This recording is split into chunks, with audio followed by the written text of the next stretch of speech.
Hello, hello, everybody. Welcome to the Tuesday Night Live. And what a great way to start this topic, but to arrive a couple minutes late.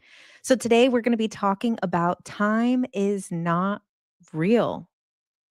And if you guys remember, my old merch, which is still available with my Time's Not Real shirt. Hello, hello, everybody on TikTok. So today, this was the winner of the poll on my Instagram story. Um, a, a landslide, actually, over 200 votes. And so let's talk about the concept that time is not real. We'll talk about simultaneous time, linear time, how Einstein basically confirmed that time is not real. It is just simply a form of measurement. So I'm excited to talk about this topic today. I think first, you said one day the AI topic will win. Well, I know a lot of the people who voted for personal life updates have been going hard each week. And I see you guys voting each week that you want the personal life updates. So I see you. I don't know if you guys will win, but I will give you a little teaser. And um, a little personal life update is that I have been in a relationship for the last couple months, you guys. And yeah, I know you said you've been waiting. So yeah, I've had a boyfriend that's a man for the last couple months. So let's see. Um let's see. What happens next week with the personal life updates. And then I'll tell you guys if that does win eventually. I'll tell you guys the whole story about it and how that all happened and how that all went down. But in the meantime, let's talk about time. So, time is not real. Let's break down this concept. So, we have, oh, thank you. So, we have the most basic understanding of it, which is the only thing that actually exists in this reality is the now, is this moment, is the now. Anything from the past or anything from the future only exists in our mind. It does not exist in the physical. It might have at one point existed in the physical, but even that we can't be fully sure of because it only exists in our mind. So let's talk about how this kind of concept can be broken down into a way that is understandable for everybody. So let's say you go into Netflix and you're going to watch a movie. That whole entire movie already exists. That whole entire movie is already on Netflix. But when you hit play, you watch it linear, moment by moment, sequence by sequence, scene by scene. But the whole movie exists. But in order for you to watch the movie, in order for you to experience the movie, you will experience it in a linear fashion. Same thing with like a book, right? If you have a book, oh my God, this is the first time I ever don't have a book on my desk. I cleaned my desk. All right, that's it. There's no books for once. So if you have a book, the whole entire story exists in that form. However, you read it page by page. And this is the now. That page is the now. You turn the page, that's the now. Turn the page, that's the now. So we experience time moment by moment. So, oh, hello. Thank you for the gift. I see you there. So, this it was believed originally that time and space were two separate things. And throughout time, over time, physicists and I don't know what's the word, people that theorize things that are not conspiracy theorists, astrophysicists, and all of these people, okay, they discovered that time and space are two separate things. They discovered that actually time and space are space time. Okay. So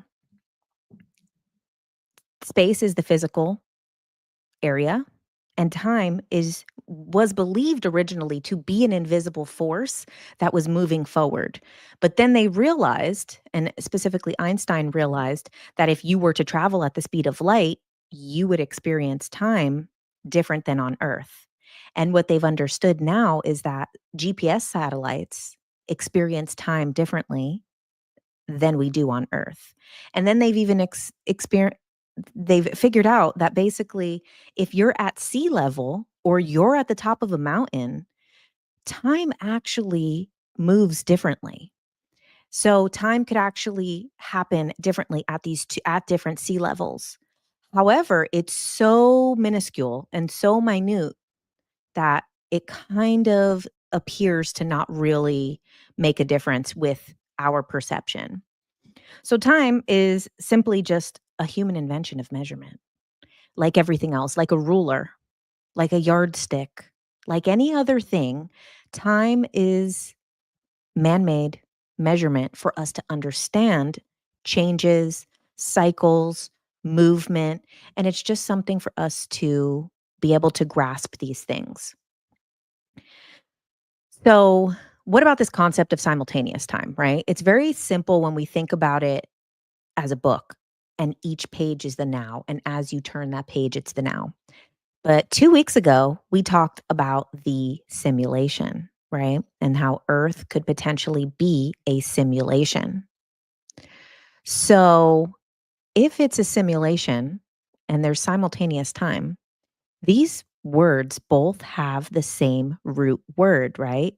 Simul is their root word, which I had to look up right before coming on here, which is why I was late because I was like, what does this root word mean in Latin? And basically, it means all at once. So simultaneous means all at once. Simulation is almost like things happening all at once. So when we are fully immersed in the simulation, we will experience time in a linear fashion. But if we are outside of the simulation, we will experience time differently. So, depending how far out of the simulation you get is how you experience time different. So, then that makes us think about what about dreams, right? Because we know that time in dreams operates differently. And obviously, no one did it better than Christopher Nolan in Inception, right? Where the car is falling off the bridge, and within the dream, time is going in a different pace. And then within that dream, time is going different. So, and what we've discovered too with dreams is that we're only in REM sleep for a very short period of time throughout the night. However, our dream can be so extravagant and we feel like I was dreaming for hours. I must have been dreaming all night long. However, when they look into this, it shows that we're not in REM sleep for very long and that we don't have the ability to dream that long throughout our sleep cycles. So that makes us realize again, so when we're awake versus asleep, when we're asleep, we're kind of out of the simulation, but we're like very close, right? We're like around like the edges of the simulation. So we experience time different. Then when we go further out, we experience time again differently. So a great example of this is, with UFO alien abduction cases, right? So with abductions, we have the concept of compressed time and missing time. And I've talked about my experience so many times with the UFO, but all of those things happened in 1 second. And when I was younger, I just would tell this like, it all happened within 1 second. Everything happened at once, even though it was like 10 different things in a row. It all happened at once in compressed time. This is because most likely what is happening when people are experiencing aliens, UFOs, and those types of things, we are getting a little bit out of the simulation. The simulation is in the third dimension. We kind of bridge a little further towards the edges of the simulation. We push the bounds of this simulation, of this construct, and then that's how we experience time differently. So it does make sense when people see a UFO, they have compressed time, a lot of things happening at once. We also have missing time. And people say, well, if there's no such thing as time, how can you have missing time? Because time is a perception. And if you are not able to perceive what happened from time A to time B, then that is missing time. It was the now went from here to here. And there's all of this now in the middle that has not been remembered or experienced consciously. So then that's missing time. Now, also, when we hear from psychics, right? We've all seen mediums, specifically mediums. They experience time very differently. They also experience time as a compressed time, right? So when they connect with our past loved ones, they how like they only in a couple seconds, right? Anybody who's seen like a medium at work, they can be like, "Oh, in 1 second, they know everything that happened to this person that led up to their death and their passing. They know all of these like little moments that happened with you and that person throughout their life that are only you only would know. And then they also see different aspects of their life. So they experience compressed time when someone is communicating with people from the other side, when they're communicating with past loved ones. So when we communicate with past loved ones, we also experience compressed time, or some people are able to experience compressed time, such as mediums and psychics. So then that again is kind of this concept of when we're outside of the simulation, simultaneous time is more so what's happening, or it's less linear. And then the other thing too is that, after I had gone under hypnosis to like retrieve more information about my UFO experience, another thing too is like then the concept of telepathy, right? So when I had been put under hypnosis by Yvonne Smith, and I talk about it in a video on my YouTube. And so I had communicated with these beings. And it was so interesting because it wasn't communication in the way that we know it. It was a full concept to them and a full concept back to me. It wasn't the words, it wasn't mind reading exact words. Channeling and stuff is like exact words coming through. When you are communicating telepathically, it's the whole concept and then the whole concept. And that is also something that is very interesting that kind of falls within those areas of time, right? Because it shows us a compressed version of something that would take a lot more time to say and to express. So when we go to the edges of this simulation, we do experience time differently. Now, also, sometimes when people get into hypnotic states, into meditative states, they can perceive time differently as well. They might feel like, oh my God, that might be 15 minutes. And then you're like, no, it's been 45 minutes to an hour. And it feels differently. You said people are saying about Bailey. Bailey, hi, friends. I was doom scrolling TikTok and the live was there. So you feel safe with your people. Nice. Welcome. You haven't slept in 3 days and you're not sure that you're real at this point. Let's see. I talk about him all the time. He's the same one. He says, eccentric guy in your neighborhood says that time is actually an energy field and time is what kills you. So if you escape time, you'll be immortal. Very interesting. Okay. So this is the thing is with time, right? When we experience time in this way that we experiencing it, it does lead to aging us, right? So when we realize that like we can perceive time differently, does that mean that we're able to kind of almost halt our own aging, you know? And then okay too. So everybody feels this, right? Everybody feels like time has been going faster. Time at like so I had this conversation with a friend a few months ago and we were talking about like doesn't time seem like it's going faster? And then I thought about the Dolores Cannon book Convoluted Universe book 2 where she has this thing in the book about time speeding up. Now it was not from the higher self. It was someone told this to her at a conference and she wrote it in the book. or wrote her a letter or something, and she wrote it in the book. I specifically remember that it was not from the higher self. It was just a little blurb, and it was about time speeding up, and it had to do with the Schumann resonance. And so I had believed that. So I had been talking to a friend about it, and I'm like, I do feel like time is speeding up. And I'm like, I'm going to do a video about how the Schumann resonance is the reason for time speeding up, because that's what was in this Dolores book. So I'm going to go deeper into this. And like, if you follow different like spiritual people online, they'll always say stuff like, oh, the Schumann resonance is spiking out of control. The Schumann resonance is higher than it's ever been. And so I was like, wow. So if the Schumann resonance is a frequency and the frequency is spiking higher than it ever has, then that must be the reason that time is speeding up. Well, you know what? I debunked myself, okay? Because I started to like really deep dive onto the Schumann resonance, and it's not true, guys. Then I was just as disappointed as some of you might be. But that's the thing. At the end of the day, I'm going to, if it doesn't, then it doesn't, as much as I might like the idea of the Schumann resonance. So when I looked into it, you know how they say like, oh, like this is the heartbeat of the earth and it's always around like 7 point something hertz. And this is, the heartbeat of the earth. And sometimes it spikes up.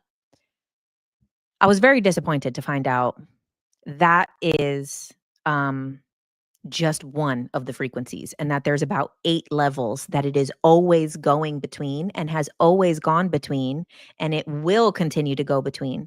So although 7.8 or whatever that number is of the lowest one, I'm just doing this from memory, um, it goes up to like 40 something. And it is always going between 0 and 40 something. And that is natural, that is normal, and that is always happening. So I was a bit disappointed to find out that this whole thing of the Schumann resonance spiking is actually completely normal and has been happening the whole time. And there is no news to be had about it. It is not anything different. It is not anything new. And it has always been recorded in this way. So I really wanted to, I mean, I came into that research with the confirmation bias of like, it is the Schumann resonance, why time feels like it's speeding up, and I'm going to prove it. And I proved myself out of it, actually. I proved myself out of the whole damn Schumann resonance to begin with. Like, yeah, sure, it is a thing. It is a measurable thing, but it is not what people are saying it is. And I was just as disappointed as anybody else. So that's one thing. Uh, oh, nice. Thank you, Princess. Um, so yeah, so that's something that's pretty interesting too. Now, you said it's beyond our understanding of physics. What did you find? I found that the Schumann resonance, that's just how it is. It's always spiking like that, and that there's many different things, a lot of lightning, a lot of solar activity, a lot of these things are just can spike the Schumann resonance, and that basically like if there's like a part of the world that has a lot of lightning going on, it will kind of bounce the energy through this field around the earth, and it will cause the Schumann resonance to spike. Now, I do have to say, there's many times where I've been part of like mass meditations, or I've been part of group things that are like feeling very powerful on a spiritual level. And then right after, we will see that there was a spike in the Schumann resonance.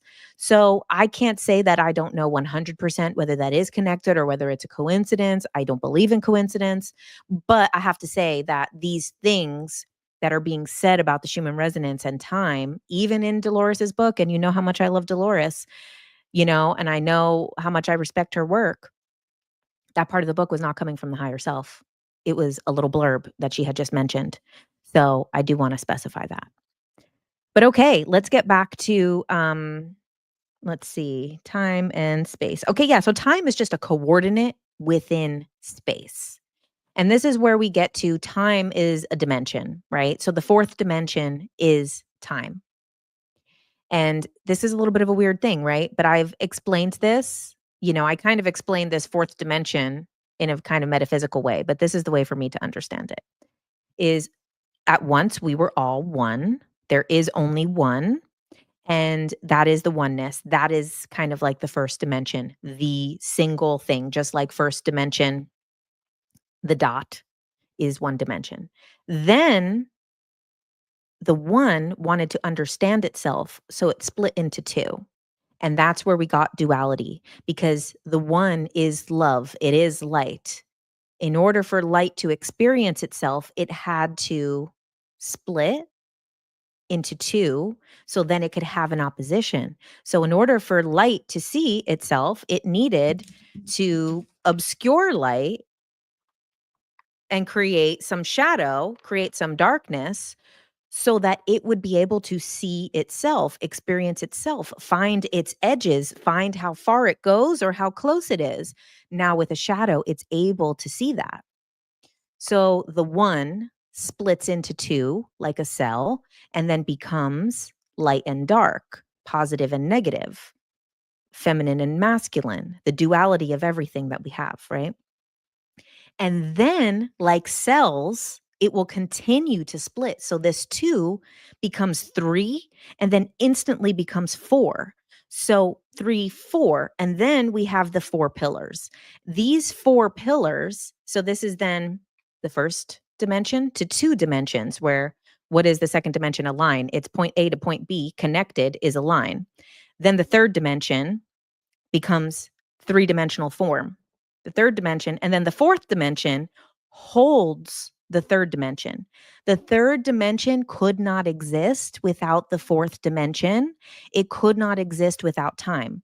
And the most simple way of understanding this,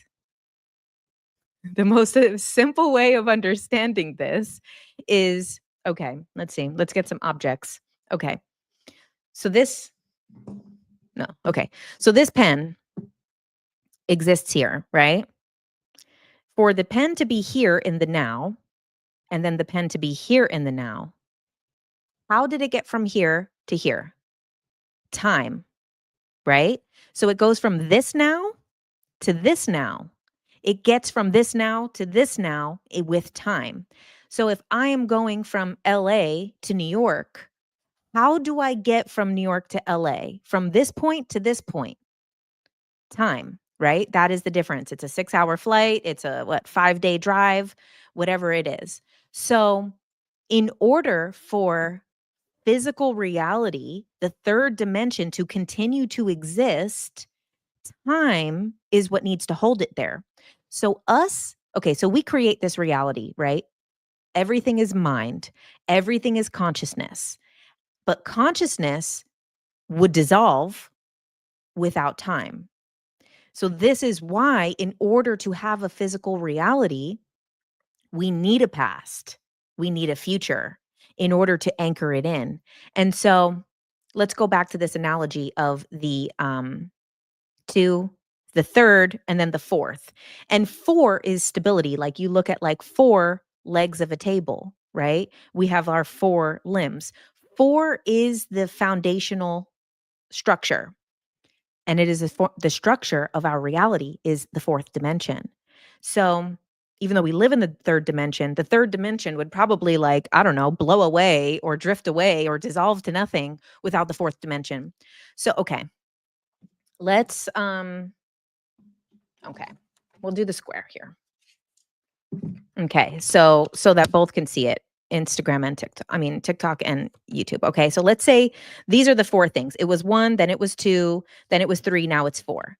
And so this is the now. And then time happens. This is the now. This is the now. This is the now. This is the now. And this will continue to be flipping, because this point to this point, this point to this point, this point to this point, all of those nows, then the nows start becoming the past. And then we know that the next now is coming.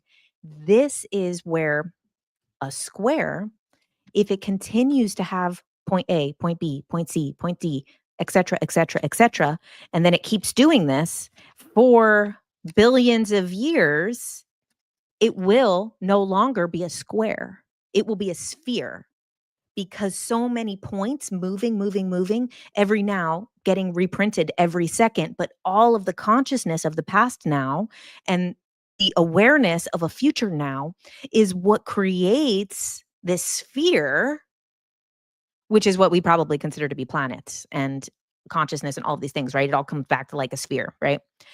because that's what we see as the third dimension.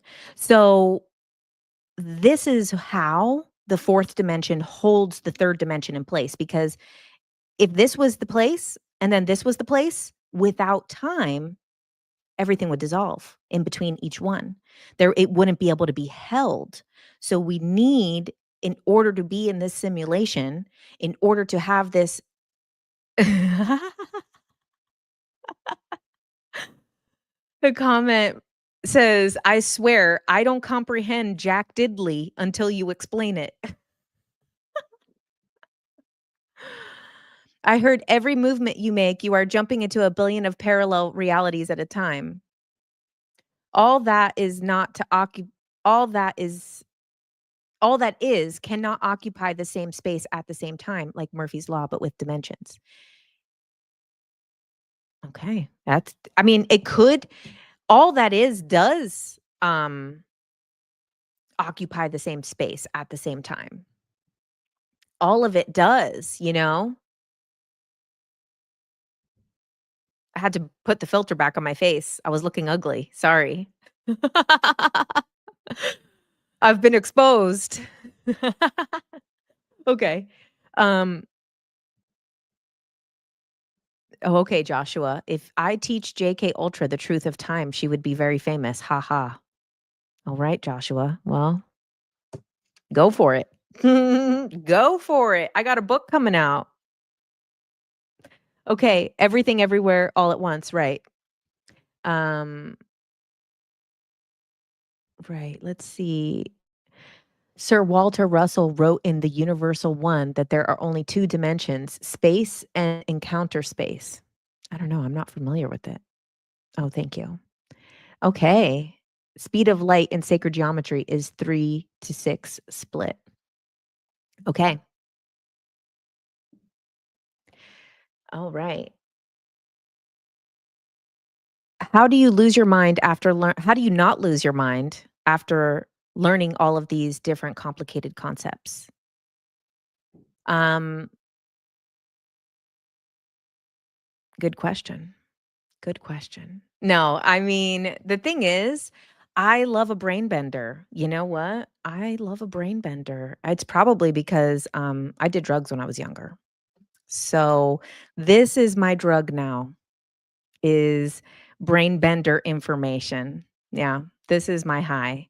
Okay, so at the end, can you give us some book recommendations on time? Hmm, I don't know. Any books about time? I can't think of any. Maybe Dr. Kaku, Michio Kaku has a book about it. I don't know. I haven't read all his books. I've only read one of his books, The Power of Now. That's Eckhart Tolle. Listen, guys, no offense. I freaking can't stand Eckhart Tolle's voice. It is so pretentious to me that I cannot listen to that audiobook. I have multiple of his audiobooks. I can't do it. But if you say The Power of Now is about time, go for it. I'm sorry, I don't have any good recommendations for you. Um, right. Okay. All right. In the quantum, time doesn't exist. Everything exists all at once. Right. So the quantum, oh, what did I got a restriction. What did I say? I said Eckhart Tolle is, oh, I know what I said. I said the D word. Right. All right. The other D word. Okay. Until a fractaled perception of the quantum changes from everything into one thing. Hmm. You love Eckhart, and some of your friends can't stand him. I don't know what it is. Tell me a window you would like to look through in the past. Tell me the event. Oh, that's a good question. Okay, let's do a little time travel, you guys. Okay. Um, what is a window of the past that I would like to look into? Hmm. Hmm. I'm getting a couple of different things, like, of course, Egypt, just because Egypt is a little bit on my mind right now because, I did an interview with Sarah Brexman Cosme, which is gonna be the next episode of Ultra Minds podcast. So, I am a little interested in kind of knowing like what happened, what is the truth of it, so I am a little interested of like the truth of Egypt and like really what happened. So that is like a time that I would look into. Ooh, you know what I would look into? Not to be a little grim, not to be bleak. I would probably look into the crucifixion because it is such a pillar of our reality, right? Speak about time, right? All time now comes back to that, to AD, right? Before Christ and after Christ, right? So that is like a pinnacle of time, is from Jesus's birth, which then they said it probably actually wasn't time from his birth. It was probably from after that. We started at the year 0 and restarted time. And then we also have time as well with the calendars, right? Because we were on a calendar in up until the 1700s, and then we switched to the calendar that we're on now. And you guys know, my old TikTok days, we had like a whole viral video about the time thing and the 13-month thing. So, but what we do know about time is if we were to stretch space, time would stretch. If we were to bend space, time would bend. If we were to move through space, which is what we do, right? We do move through space all the time. From me to go to the bathroom is moving through space. So time then happens. Now, we also know that it's a perception, right? Because if you do the D word, right? Time changes. Like you ever like, I don't smoke anymore, but anyone who has smoked knows the perception of like you'll smoke and then you feel literally like an hour has passed and then you look and it's been 5 minutes and like you're like, "No, that's impossible. That couldn't have been 5 minutes." The same thing happened when I was at Rhythmia. We would look at our clock, like we'd be talking and we would like get in so into depth about someone's life and their struggles and stuff. And then we'd be like, oh, wait, we have that class to go to. And then someone will check the time and they'll be like, oh my God, that was only 5 minutes. So you can be very immersed in something and experience time differently. Now, let's see, do we have any questions about time? Because um right. Also, too, I wrote down about astronauts aging slower, right? That whole thing with the two twins, that one twin went to space and the other one stayed, and the one that went to space like aged slower than the one that was here. What is your thoughts on galactic signatures? I've never heard of it before. I don't know what that is. Is it like a energetic signature for a galactic species? I don't know. I'd never heard of it. Couldn't all of those historical events just be imprints on time, like how souls get imprints to shape their experience in the now? Food for thought. Yeah, Ash, they actually talk about that in Bringers of the Dawn, but not in the audiobook. So the one that I have on YouTube, the audiobook, there's more information in the physical book. And in the physical book, they say that the crucifixion never happened and that it was imprinted into our reality. It's this thing that was printed into our past, and the story has been told, but that is not actually the true story of what happened. So I do think that anything in history. Now, the other thing that's really interesting that comes up in those Pleiadian channeled messages are that what we believe to be our ancient past is actually from the future. That's a brain bender too, right? So like what we believe to be Egypt in ancient times is actually from the future. And that time has been manipulated in a way that it exists in the future.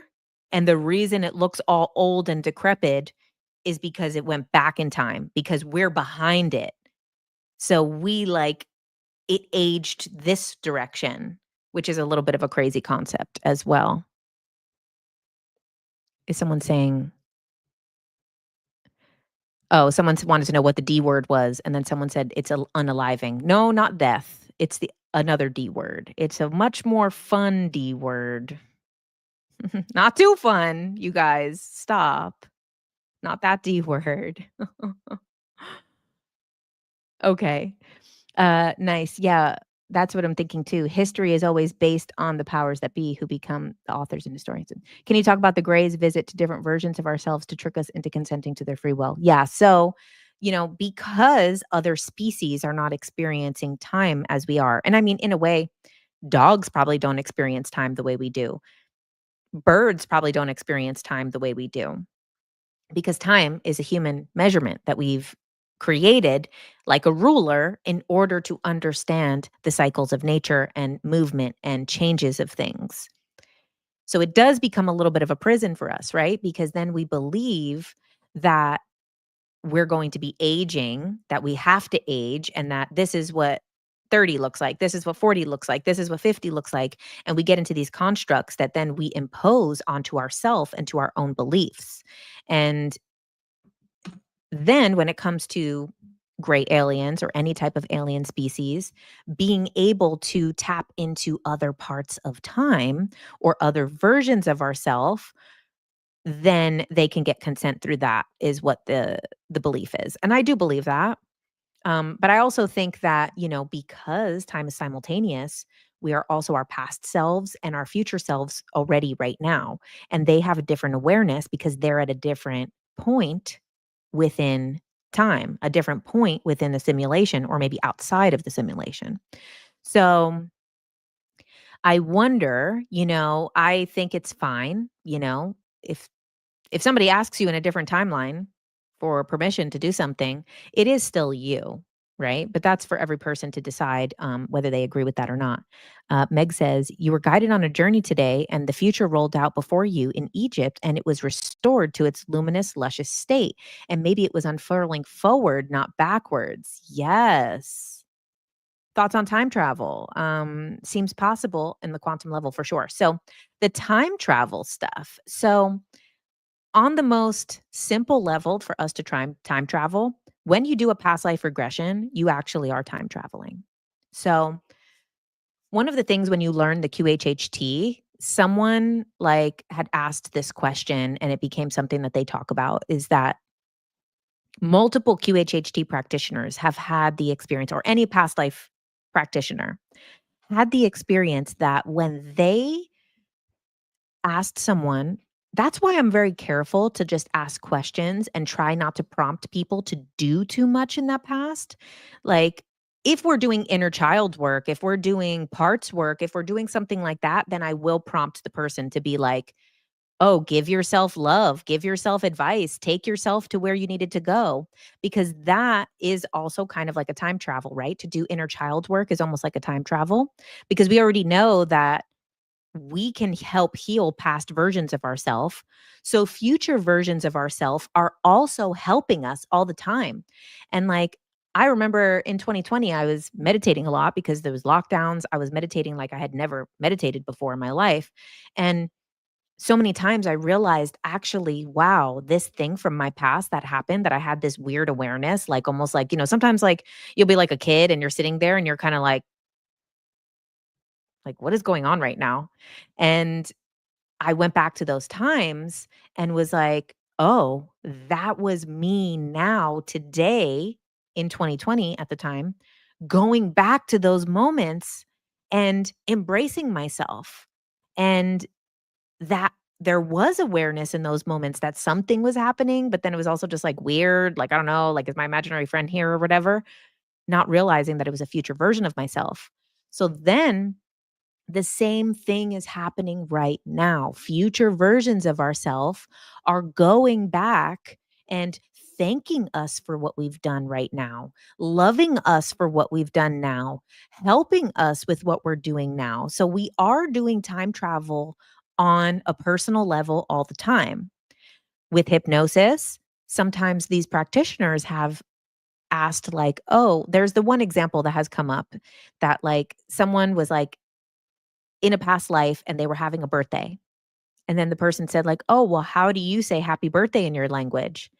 The person says it. And then they're like, "Oh, great. Now I look crazy." And they're like, "Why do you look crazy? What happened?" And they're like, "Well, you just told me to say happy birthday to myself." And then they're like, "So?" And he's like, "Yeah, well, everybody here now at the party thinks I'm crazy because I just said happy birthday to myself." And then they realized it was interacting with that time. And the things that they were being prompted to do in their past life was actually really happening in that time. And then this comes back to the Dolores Cannon. This was the thing with the Dolores Cannon, Nostradamus stuff. So we know that Nostradamus saw into the future, right? Because he wrote these prophecies of things that would happen, multiple different timelines. Some of those timelines have not happened or will not happen because we've shifted away from them because there's infinite possibilities. And, we go back to this simulation, simultaneous time. Simulation is simultaneous realities happening. So the simulation is all the different realities, just like all the different time is at once. But we can only perceive one time when we're in this simulation. We can only perceive one reality at a time.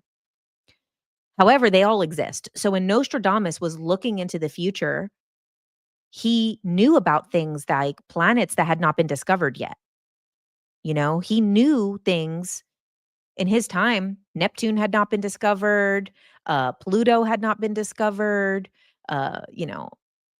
Maybe Saturn. I don't know. Some of these planets had not been discovered in the 1500s when he was alive. Then this is where it gets, amazing, is Nostradamus was tapping into Dolores's hypnosis subjects, who one of them was John the astrologer, went into John's mind through the hypnosis where he was using a black scrying mirror and then seeing into John's mind. And then he has all of these prophecies that are written about the future that include astrological events for planets that had not been discovered and were not visible in his time with the technology and the telescopes that they had. So this is one of the things that then Dolores starts questioning in the book as this is happening, as she says, we're helping Nostradamus go over his prophecies, but are we also helping him write these prophecies? Because he is seeing into her subjects' minds, which was in the 1980s. So he was able to see events that were happened already by the 1980s. And then he goes back, and when they connect with Nostradamus, they connect with him at different times of life. Sometimes he was old and sometimes he was younger. So there's these different times that he's connecting with too. So are we sometimes tapping into, and then we think about these people who are having prophetic dreams.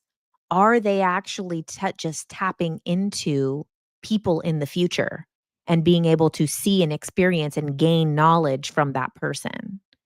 Because how did he know about these astrological events when those planets did not even get discovered by that time?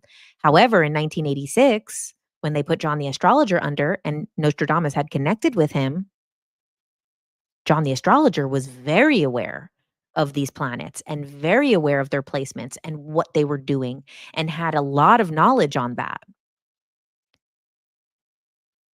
Oh, right. So you're saying you're loving the simulated time. What's the thing with Baron Trump, Tesla theory? Okay, so I have talked about the Baron Trump thing before. So basically, I'm sure you guys have heard that there's this book from like the late 1800s about this time traveler boy who is named Baron Trump. And then it's actually 3 books. So a little bit of the thing that gets weird is people merged the 3 books together because they're 3 short stories. But in the book, he goes underground. He goes to basically like an inner earth. And he has all of these different experiences in inner earth. In the 3rd book, which is actually not about Baron Trump, it's about a president who lives on Fifth Avenue, and he, like, let me see if I can look it up because,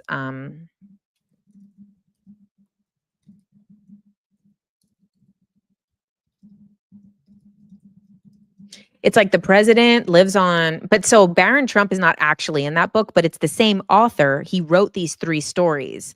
So it is connected, and it was kind of like a class war or something that breaks out because of this president that lived on the, okay, yeah. So it's called Travels and Adventures of Little Baron Trump and His Wonderful Dog, Bulger, and Baron Trump's Marvelous Underground Journey. And yep, a German aristocrat who goes by Baron Trump. And then, of course, obviously, we know that's Trump's child's name. Okay, so then the third book is called The Last President, and that's from 1896. So that's the third book. It's not a continuation. It's just the book that he wrote after that. And it depicts a populist president, unexpected election victory, which leads to civil unrest in New York City. Some readers have drawn parallels between the event in the book and the contemporary political scenarios, noting that Trump's residency on Fifth Avenue coincidentally aligns with the location of Trump Tower. Furthermore, during the 2016 rally in Iowa, Trump remarked, I can stand in the middle of Fifth Avenue and, pew pew people and wouldn't lose any voters. This statement has been widely discussed and refers to the Fifth Avenue comment. And that there is like civil unrest on Fifth Avenue in the book as well. So when it comes to this, let me come back here. Okay. So you said you wish you could have both live chats open. Me too. I wish that TikTok would integrate with, these other platforms. So I talk about this a lot as well. I'm a writer, and like any type of flow state, if you're painting, if you're singing, if you're dancing, any type of way that you can get into the flow state, you will tap into the field. And in the field that is around us, this field of consciousness, like someone said earlier, it might have been Ash who said, or it might have been Bailey who said it earlier, that time is a field, right? And now I think time is just a measurement of the field, right? But when you get into a flow state, you can tap into that field and you can pull from this information. So that could be the Akashic records, that could be other beings, mediumship, channeling, all of these different things. It's all here. Even this most recent UFO whistleblower talks about it in a different way than the spiritual, but he talks about that consciousness is a field that is everywhere, all around us. And it's similar to the internet, how the internet exists, but it's not something that is tangible that we can touch, but it holds all of the information, and it's just we can access it at any time. Every quantum particle holds all of the information. And this, when we go back, if you go back to 2 weeks ago and watch the simulation theory live, we talk about that quantum particles more so and how it holds all of the information. And then that is the holographic model of the universe. This as above, so below. All of the information is in every single particle. And so with that, as a writer, that is just another way of getting into flow state. So there's a reason why all of these different writers, now, of course, the conspiracy minded, when we take high concepts and bring them down to the 2D, 3D world, we oversimplify what's happening. So then this is where people talk about the predictive programming. And they say, like, oh, this is why the Simpsons, also with the Trump thing, right? Obviously, this Trump thing, Trump being president, is some shit that was gonna happen regardless. This is one of those, like, predetermined things in time and space, that there are events that are going to happen in each person's life, and then there are collective events that are going to happen. Because it's interesting, this guy from the 1800s wrote a book about Baron Trump and then wrote a book. The next book is called The Last President, Living on Fifth Avenue. He was obviously getting into a flow state and was tapping into something and pulling it.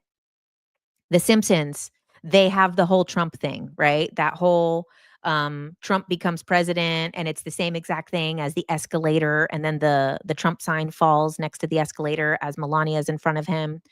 All of these things. Trump is just one example, but there's hundreds of examples of The Simpsons. And people say this is predictive programming. A lot of these apocalyptic movies, those things end up happening.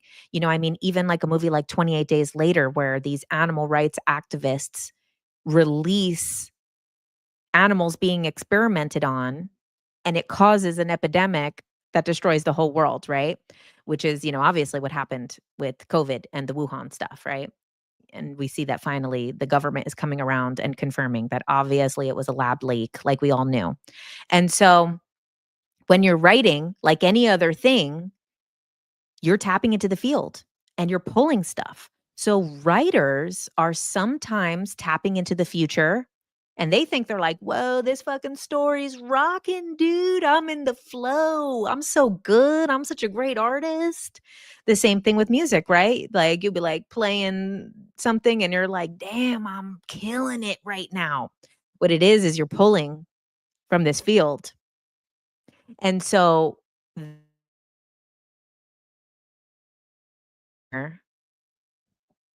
weird. I'm still here, you guys. Oh my goodness. Wow. Time. Wow. Okay. Well, here we go. Time is not real. Let's come back. Is she back? No, she's not. Okay. Oh, hi. Hello, everybody. I'm back. Okay. So, all right, we made it. So, when you're writing and you tap into this field, then you are pulling things from the ethers. So if time is simultaneous and someone from the 1800s is writing, Trump has already been president. If someone on the Simpsons, whoops, let's try the other camera. Oh, okay. I'm confused. Okay. Well, we're almost done. Okay. I'll get to the point. Okay. So then if they're tapping into the field, obviously within time, Trump has already been president. Okay. Well, select a different camera. I'm trying. Here we go. Hi. This is my other camera. All right. Wow. This is Jay is talking and breathing. I traveled the quantum field. Yes, exactly. You said you like seeing the behind the scenes of the tech glitch. I know. So dramatic. They don't want us to know, dropping too much. I know. Okay. So what then ends up happening is that basically they're tapping into this. There's obviously, if time is simultaneous, then Trump was already president. Even in the 1800s, they were able to tap into that information. Okay. All right. Come on. Let this other camera breathe. Simpsons are trying to keep their stuff secret. You're spilling it. Yeah. So this is the thing. When it comes to the predictive programming, this is why stuff like Star Wars like aligns with so many of these spiritual topics. And this is why, these other things, tap into then later on we find out are some universal truths or like, wow, this movie was telling us something the whole time, or this book was telling us something the whole time.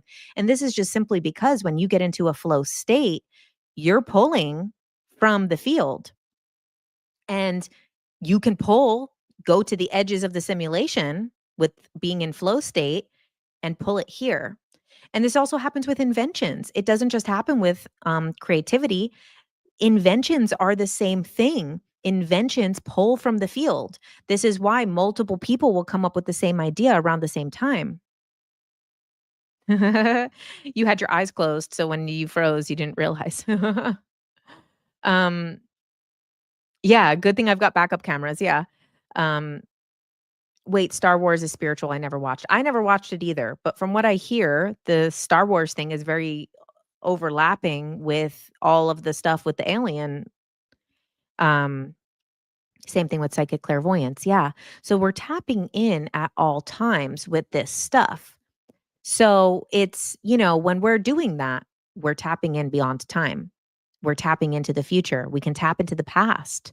There's many stories that people have tapped in by going into a flow state and then they're able to do that. So let's close with the past life and future life thing, right? So past lives can be whatever you believe them to be. And I'm not here to tell anybody whether past lives are true or not true. Obviously, when we do the QHHT, most people experience past lives, and I'm not going to say that those are not real past lives. However, what I have come to realize through my own past life regressions and through seeing so many is that it is a mirror of the now. So the type of past life that you will see is a mirror of where you're at now. So it's not just because you lived this past life, it's because it's mirroring something you're going through at this time. And I've given the example before of when I had the past life, which really messed me up. It wasn't through QHHT, it was a different type of past life regression. And in that other past life regression, there wasn't any words about like, leave this in the past. The current life is the only one that's important. And there was like, sometimes I've talked about it in some of my older videos, which is like the brothel past life that I had, where I was a slave, a sex slave, um, in France in like the 1600s or whatever. Uh, I know this is going to sound really dumb, but I don't really know a lot about European history. It's just not something that has been super interesting to me. So I've never looked into it. Obviously, you learn some stuff, but I just never was interested. I don't really know that much about France. Like, obviously, I know they had a revolution and like killed Marie Antoinette, right? But like, aside from that, I didn't really know a lot. And so at the time that I had that past life regression, was very unaware of some of the things that were in that regression. And then over time, as I've researched to try to find like if I could find any more information to like validate what had come up in that past life, I think it was Versailles that I had experienced in that past life, that I was like a prisoner in a brothel on the kingdom. Because in that past life, I had this knowingness that like the king was creating a city out of the kingdom and that people were allowed to come in and that there was some areas they were allowed to come to. And I had not known anything about it. But so however, in that brothel life, how was that mirroring my current situation? At that time, when I was 23 years old and I had that past life regression, I was in a relationship with a person that I was working with. And I was working for that person. They actually hired me because I was dating them. And then after that, I realized all the women that were working there were all dating him. And, it had put me in a really uncomfortable position, obviously. And then I was like, "Damn, this is like my dream job, but also this guy's like disgusting and this is horrible." So, when I did that past life regression and saw myself living with this brothel life where this king had all of these women that he, uh, had as prisoners, I when I got out of that regression, that's when I then was like, I'm dumping his ass. And I thought I could keep my job, to be honest with you. I got fired the same day I dumped him. I dumped him, I got fired instantly. In the same conversation, I got dumped. I mean, I got fired for dumping him. But um, so that's the thing is like at the time I was like, oh my God, it was a very traumatic life. Super, super traumatic past life. Like it really messed me up. However, now looking back, I can see these things that it was like that was a mirror of my current life. Another past life that I had was mirroring something else that I was experiencing at the time. Now, it does make sense why some of these people who I won't say any names, but some of these like male spiritual teachers who are so full of themselves, right? Like they literally think they are God's gift to humanity. It's interesting when they do past life regressions, they're always some famous person, some king, some like what was it like doesn't like David Wilcock think he's like Edgar Casey reincarnated or something? And XYZ, you can fill in the blanks of all of these other spiritual teachers as well. It's interesting how, for where they're at right now, when they do a past life regression, they see themselves as gods and kings and builders of the pyramids and this and that. And it's like, This is a mirror of what they are experiencing right now. Okay, we'll talk about it, and then that'll be the end. So, someone here on TikTok is saying, I hope you talk about deja vu. Hold on. Okay. On TikTok, they're saying, hope you talk about deja vu. So we'll close on the deja vu thing. So I have my beliefs about deja vu, which come from Dr. Michael Newton's work, which is, I'm a believer of this definition of deja vu. I actually have a video on my YouTube that's only like 5 minutes long that is about deja vu, and it goes through these different things. So obviously, there's the scientific explanation, which is your brain gets the signal multiple times. So, like, your brain accidentally sends the signal twice, and then you feel like, oh, this just happened because you accidentally got the signal twice. That is the scientific definition of what they believe deja vu to be. There's another belief of deja vu, which is like when you get deja vu, it's almost like a synchronicity. It's almost like the universe giving you 1111 or 444 or a red bird or something like that, which is a message to you. My belief of deja vu comes from Journey of Souls, where they talk about the recognition room, and they talk about how before we are born, we choose our life. And these are some predestined moments, which we talked about last week in the live. Go back and watch that, where we talked about free will versus destiny and contracts, soul contracts, and how we kind of have some preset events and then some events which we have the ability to kind of use the paintbrush and fill in the way we want to experience them. And they talk about this recognition room, that before we are born, all of these important souls in our life come together in this class, and we're shown some important moments, some important things, it's a special word, it's a special thing, it's a time, it's a place, it's this little thing that helps you to remember that when you are in that setting, that this is real. This is the right thing. This is a soul friend, a soul contract. This is a soulmate. And so, so you might find that sometimes you're in um your life doing something, and then you have deja vu, or maybe sometimes you have a lot of deja vu around one period of your life and then might not have deja vu in other times. So that's why I don't believe that it means if you're not having deja vu that you're not in the right place. But when those examples that are given in that book, they actually talk about how they're not super significant all the time. Like, one of the examples is just like her necklace. Like, a little boy sees his neighbor's necklace glistening in the sun, and he has deja vu. And that deja vu is because he was meant to meet that neighbor. So it doesn't mean that the deja vu happens during the big moment. It happens around those big moments or around those big people, not in the mix of it, but just in seemingly insignificant moments. And that anchors you in. One of my most beautiful deja vu moments is during ayahuasca, on the first night of ayahuasca at Rhythmia, after my heart had healed. And I was beaming. I was like, I never felt so much love in my whole life. I had never even known this. I had never felt God in this way. I had never felt compassion in this way. I was like, oh my God, this is incredible. I felt compelled to go up to the altar in the center of the room. And so I walk up to the altar and I'm looking at it, and I'm like, huh, that little parrot looks familiar. I'm like, a little jaguar looks familiar. I'm like, damn, those crystals look familiar. And I'm looking at everything on this altar, and I'm like, huh, every single thing on this altar looks familiar.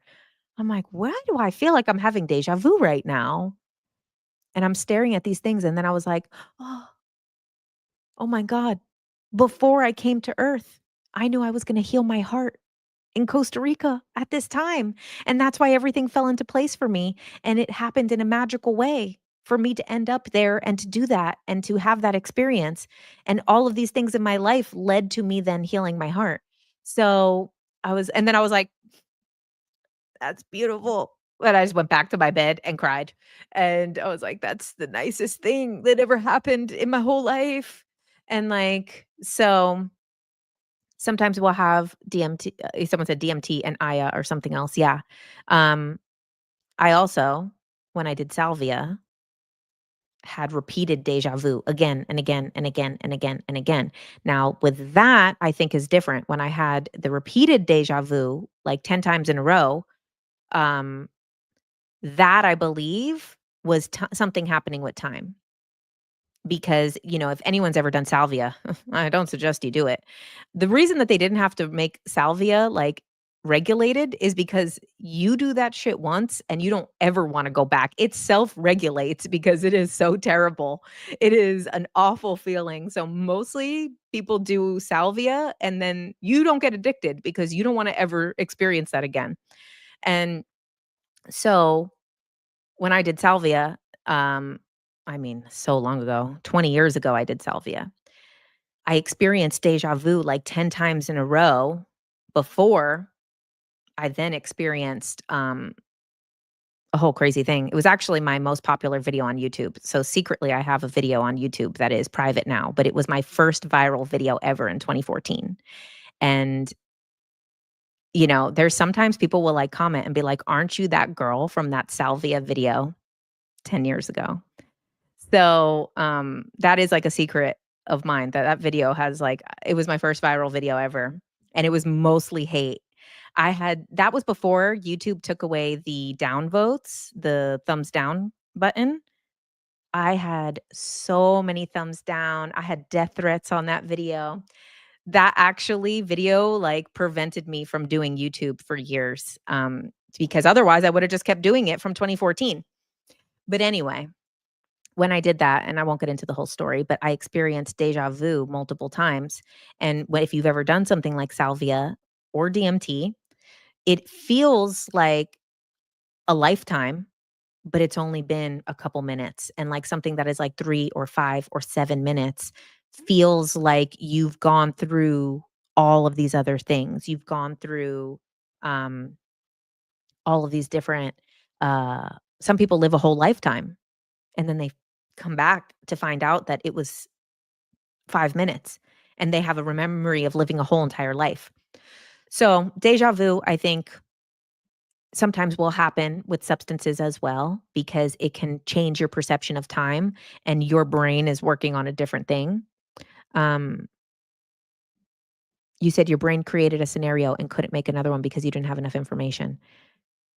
Maybe. I mean, the salvia thing is so crazy. The salvia was I think my perception was going faster than time because that's what happens is that you go into basically kind of out of this or to the edges of the simulation.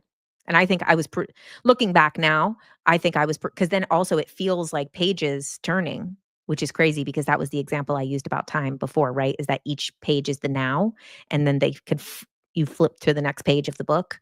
So that was actually what a lot of people experience on salvia as well, that these like pages turning thing. Yeah, the psychedelics change your frequency. Exactly. So if frequency is the amount of hertz per second, right? So frequency, so like say something is 7 hertz per second, like, we were talking about the Schumann resonance. Then we have these other things, which are 528 hertz. That's how many hertz per second. So more hertz per second is compressed time, right? So if we have 7 waves or we have 528 waves, that's what makes these vibrations sound different. When you do drugs, oh, now I'm really gonna get banned on TikTok again. When you do substances, it does change your frequency because this is why something like speed, meth, do it, TikTok, try it. And that makes the waves per second compressed and you experience time differently. When you smoke, it makes the waves at a different pace. So that's why sometimes people smoke and they're like, "Oh my God, I thought only 5 minutes passed and it's been an hour." Or sometimes they're like, "Oh my God, an hour has passed and it's only been 5 minutes." Because and so what is a vibration, right? The vibration is the wave up and down. Oh, snap. Yeah, that's the perfect comment. Okay. Um, right, they can change your neurology and your consciousness processing, right?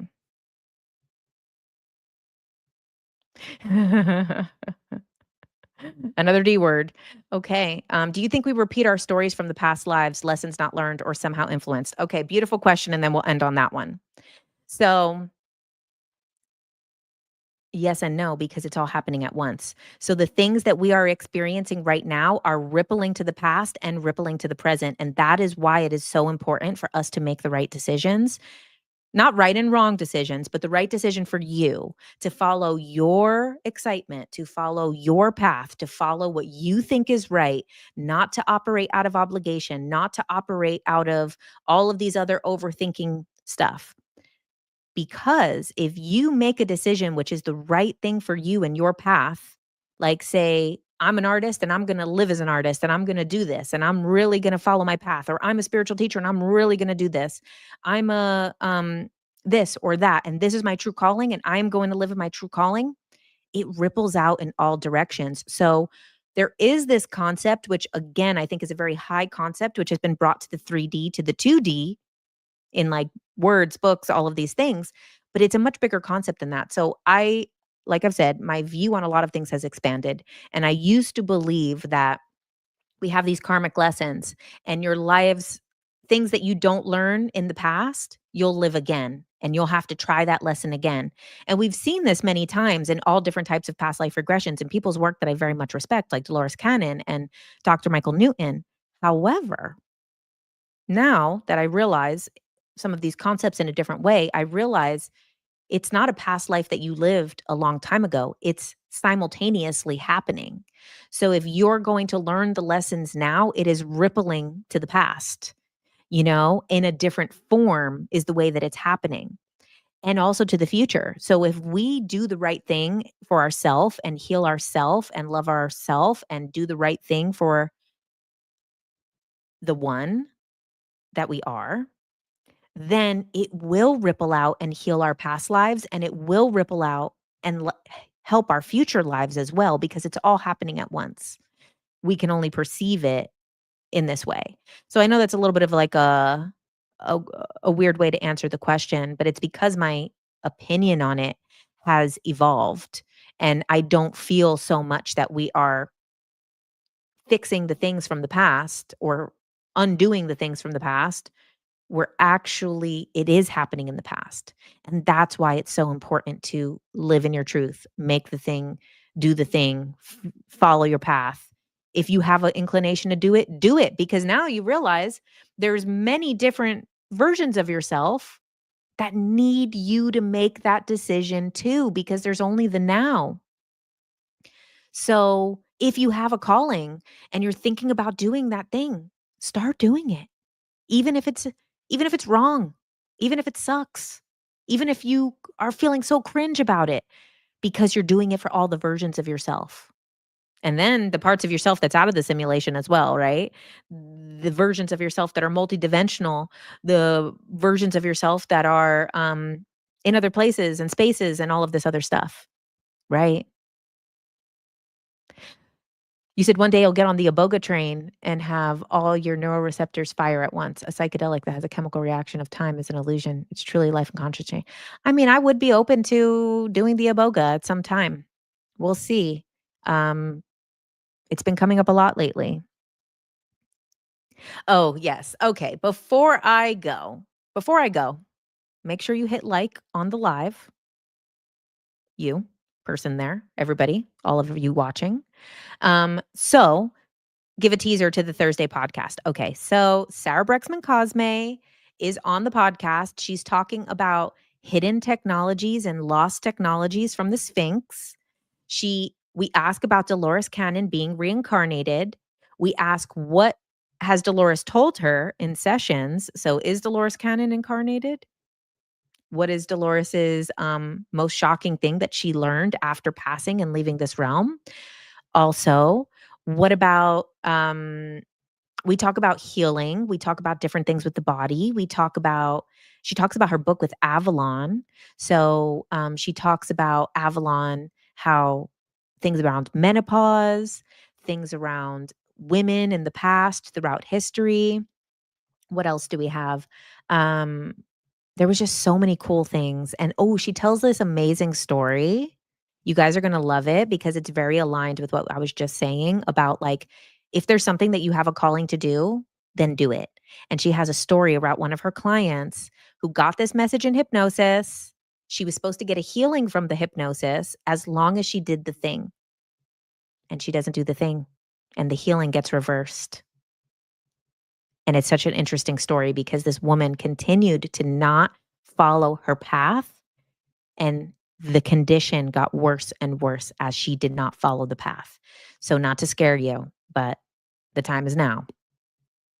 Okay, so that's going to come out Thursday at 11 a.m. on 11 a.m. Pacific on my YouTube. And then I'm going to be figuring out in the next week or so how to do the on Spotify. So I'll have the YouTube stuff then on Spotify, and it'll be like a whole launch for all of the episodes at once to be there. Oh, well, thank you so much, guys. Thank you. Thank you. I'll see you guys next Tuesday, and I'll see you guys on Thursday. Right. Right. Beautiful, guys. Okay. Thank you so much. Like the live, and if you guys want to know more, vote for the personal life on the Instagram poll. I might push it through though, because a lot of the people that have been voting for the personal life, a lot of them, they're the greatest supporters. So I might have to rig the election. Okay. I might need to rig the election in their favor. So let's see. If they don't win again, then I'm gonna rig it. Okay. I'm gonna lose some votes and find some votes somewhere else. Okay. All right, guys. Have a great night. Happy Tuesday. See you soon.